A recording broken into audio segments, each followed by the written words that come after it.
Random House Audio presents Star Wars: The Approaching Storm by Alan Dean Foster.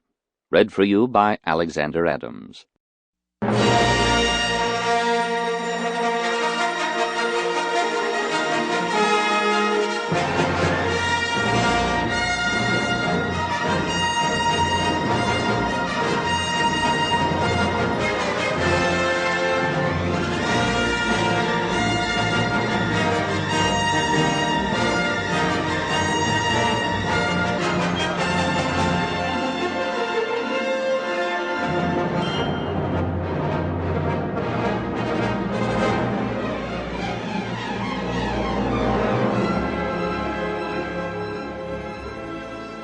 It seems to me that my planet is becoming very important, Honorable Shumai. The president of the Commerce Guild smiled thinly. Small keys can unlock very big doors, Senator Mosul. As they conversed, the dignified quartet strode slowly through the galaxy. Not the actual galaxy, of course, but an immense, intricately delineated, fully three-dimensional representation. It filled the entire private chamber. Stars glowed all around them, enveloping the strollers in a haze of soft, multi-hued refulgence. By reaching out and touching a planetary system, a visitor could summon forth a detailed, encyclopedic description of that system and its individual worlds. Everything from species and population to minute characteristics of flora and fauna, economic statistics, and future prospects. One of the strollers was a blue-skinned Twi'lek female who was quiet and contemplative of aspect. Her companion was a very important and readily recognizable Corellian industrialist. The president of the Commerce Guild was short and slender, greenish of skin, with the typical coiffure for females of the gossamer species, a rising, upswept tailing. The fourth member of the group, trailing elaborate robes woven from the most exotic materials to be found on his homeworld, was the senator from the world called Ansion. Despite his high standing, he looked nervous, like someone afraid of being watched. As for the Twi'lek and the Corellian, they were clearly master and supplicant, though the second was a very powerful supplicant indeed. The president of the Commerce Guild halted. With a single expansive gesture, she encompassed shimmering pinpoints of light representing 1,000 worlds and more. Amazing, she thought, how trillions of sentient beings and entire civilizations could be reduced to mere specks hovering in a single room. If only the reality were as easy to organize and manage as was this efficient, luminous depiction. Given time and the assistance of carefully nurtured alliances, she reflected confidently, it would be. "Your forgiveness, noble lady," the Corellian murmured, "but my associates and I also do not configure the importance of this world called Ansion." Shumai clapped her hands softly. "Excellent." Among her three companions, confusion readily crossed species lines. "You find it satisfying that we do not see this place's significance?" the female Twi'lek asked. "Absolutely." A tolerant grin creased the gossamer's face. "If you do not see it, then neither will our enemies. Pay attention, and I will do more than make it evident. I will make it visible." Turning, she reached into the pulsing panoply of worlds and suns to pass the tips of the fingers of her right hand through a small but centrally located star. With words and gestures, she proceeded to manipulate the system she had singled out.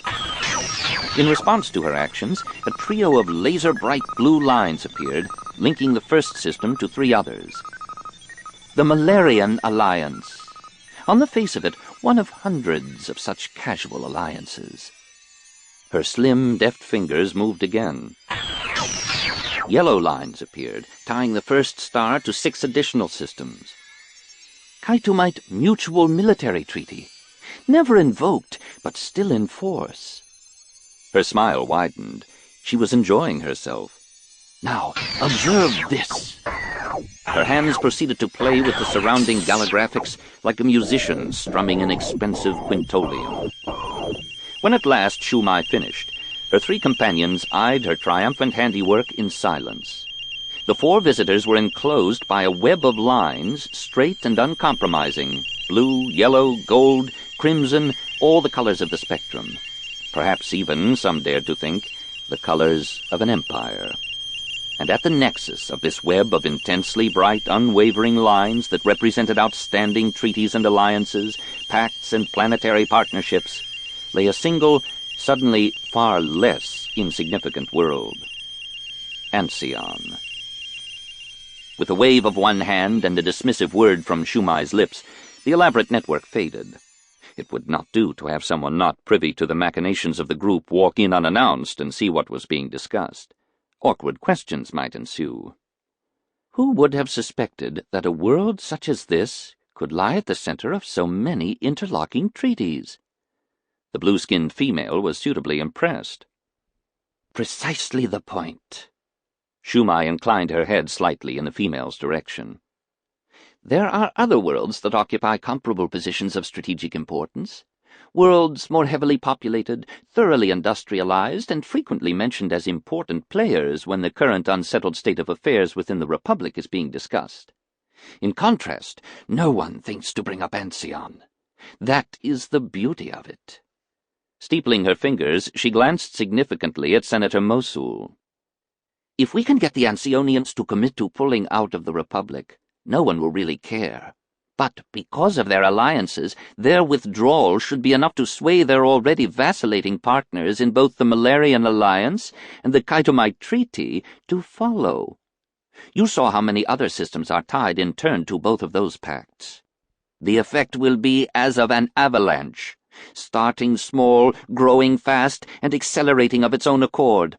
By the time the Senate knows what has hit it, 40 systems or more will have withdrawn from the Republic, and we will be well on our way to solidifying the kind of changes we wish to see come about. Senator Mosul's fingers clenched tighter and tighter until whiteness showed beneath the skin. That will be the spark that we need to propose the passage of extraordinary measures to cope with the emergency.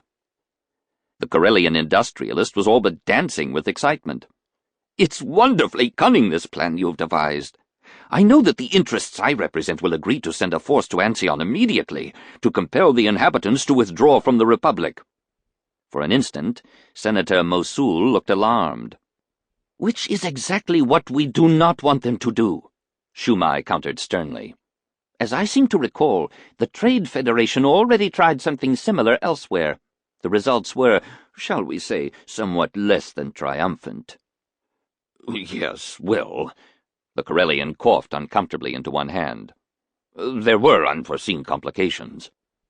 That continue to resonate to this day. Shumai was unrelenting in her tone. Don't you see? The beauty of this plan is the seeming insignificance of its linchpin. Send a fleet or even a few ships to Ansion, and you will immediately attract the attention of those forces that continue to frustrate us. Obviously, that is the last thing we wish.